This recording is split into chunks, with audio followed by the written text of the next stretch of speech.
السلام علیکم ملګرو. جنید خان ما د نن ورځې غټ خبرونه دا دي چې د اسلام آباد های کورټ نه عمران خان او د پی ټی آی د پاره یو غټه خوشخبری راغله. دا غسه خوشخبری ده اب په دې ویډیو کې تاسو سره ډیسکس کیږي. بل طرف ته د پی ډی ایم سیاسي جماعتونو سره یو ډیره غټه دوکه روانه ده چې عمران خان د پاره کومه کنده د پی ډی ایم د طرف کنستل شي او هغه کندله دغه خلک په خپل پریوتی دو د پاره دي.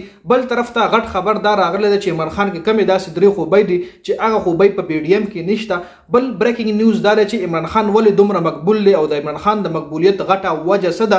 بل آرمي ترمیم اکټ بل منظور شوی دی. هغه بل کې ډېرې غټې سزاګانې کېدو ولدي. په دې باندې به هم په دې ویډیو کې خبره کیږي. دا هډلاینز دي. اوس په دې ټولو هډلاینز باندې موږ ډیټیل سره خبره کوو. ویډیو خپل هم مکمل وګورئ او مخکې ملګرو سره ضرور شریکئ. ټول نه پهله خو راځو د پی ډی ایم سیاسي جماعتونو طرف ته چې پی ډی ایم سیاسي جماعتونو سره کومه دوکه روانه ده په هغې باندې خبره کوو. حامد میر دا انکشافات کړي چې د پی ډی ایم جماعتونو مسلم لیگ نون او پیپلز پارټي سره غټه دوکه روانه ده او هغه خبردار کړي چې استحکام پاکستان پارټي او د پرویز خټک پارټي چې کومه ده د پی ټی آی د واکولو د لپاره نه ده جوړه بلکې دا د ستاسو تباهي د لپاره جوړه شوې ده.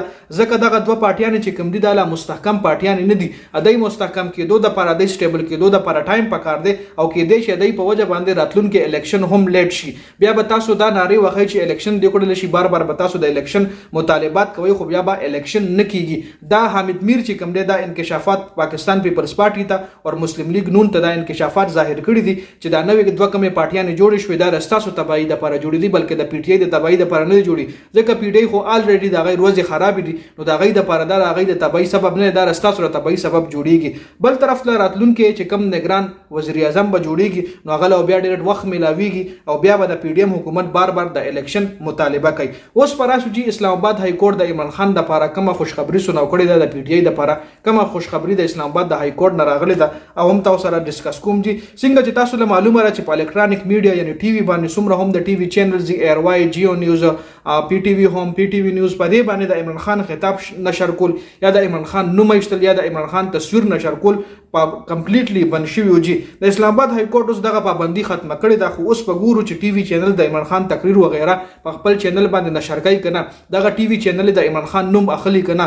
دغه ټي وي چینل د عمران خان د لپاره आवाज چتای کنه. دا به راتلونکي ټایم کې پته لګي. ځکه ډېر داسې چینل دي چې هغه الریډي د عمران خان سپورټ پرې خې د غټ مثال بدل لزه د ایر واي نیوز درکم چې هغه الریډي د عمران خان خلاف شوی دي. نو ګورو چې راتلونکي ټایم کې دغه چینل د عمران خان د لپاره आवाज چتای او کنه. بل چې کوم آرمي اکټ ترمیم بل منظور شوی دی او هغه کې ډېر غټه سزاګانې کېدو ولدي. هغه باندې هم ډیټیل سره خبره کوو. څنګه چې تاسو له معلومه ده آرمی ایکٹ ترمیم بل سینٹ کې منظور شو. وزیر دفاع خواجه آصف آرمی ایکٹ ترمیم بل سینٹ کې پیش کړو. د دې بل مطابق د ملکی سلامتی او د مفاد لپاره معلومات او انکشافات کولو باندې 15 کاله به سزا ملاويږي او ورسره به جرمانه هم وي. او که د آرمی چیف په اجازه څوک د انکشافاتو کې نو غي ته به هیڅ قسمه سزا نه ملاويږي. پاکستان او د پاکستان آرمی مفاد خلاف که څوک انکشافات کوي نو د اغوی خلاف په آرمی عدالتونو کې کاروایی کیږي. د اغوی خلاف په آرمی ایکٹ منظور کیږي. د غوي خلاف په غټه جرمانه هم په غي باندې لګي.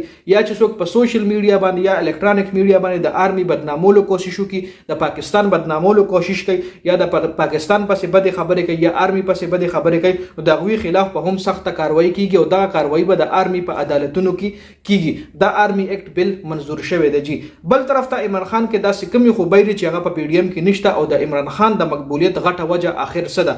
څنګه چې تاسو له معلومه ده په پاکستان کې هغه سړی ډیر زیات مشهور کیږي چې هغه کرکټ یو غټ سٹار وي یا هغه فلاحي کارونه کوي او یا هغه غټ سیاستدان وي او داسې سیاستدان وي چې هغه مطلب د عوامو د خدمت د لپاره کار کوي نو هغه د عوامو خوخيږي. دا نه چې هغه کرپټ پالیټیشن وي نو هغه بیا د چام نه خوخيږي. داغه فین فالوورز بیا نه وي. نو عمران خان ځکه د مقبولیت په ټاپ باندې د مقبولیت په پیک باندې د عمران خان کې دغه وجه چې عمران خان ټول نه پیله کرکټرو د پاکستان د لپاره ورلد کپ ګټلې دي او بیا یو غټ فلاحي کارونه هم کړی دي لکه شوکت خانم هاسپټل نمل یونیورسيټي دا ډېر کارونه عمران خان فلاحي کارونه کړی. هغه نه پس یو بیا داسې پالیټیشن جوړ شو یو داسې سیاستدان جوړ شو چې د عوامو د لپاره هغه په ځان باندې ډېر زیات تکلیفات تیر کړي. او کوم سیاستدان چې د عوامو د لپاره یا د ملک د لپاره په ځان باندې مطلب سخت تیری کی خپل جیل خوري یا وهل ټکول خوري یا هغه مطلب عوامو کې ځان داسې کی چې مطلب یو عام سړی نو هغه بیا د عوامو په نظر کې هیرو شي. نو عمران خان کې دغه درې وړه کارونه شته. په دې وجه باندې عمران خان چې کوم دی د مقبولیت په پیک باندې دی، د مقبولیت په ټاپ باندې دی، او په دې وجه باندې عمران خان چې کوم دی دغه پی ډی ایم جماعتونه لږ مختلف دي او دغه خوبیان په عمران خان کې دي او دا خوبیان په پی ډی ایم کې نشته، ځکه عمران خان د مقبولیت په پیک باندې دی. نو دا مې تاسو سره نړۍ ورځ چې کوم غاټه اپډیټس راغلي و مې تاسو سره شریک کړ. د ویډیو کتلو زیاته مننه. ویډیو مخکې ملګرو سره شریک کړئ، جنید خان افیشل چینل هم سبسکرایب کړئ، پیج هم لایک کړئ. والسلام.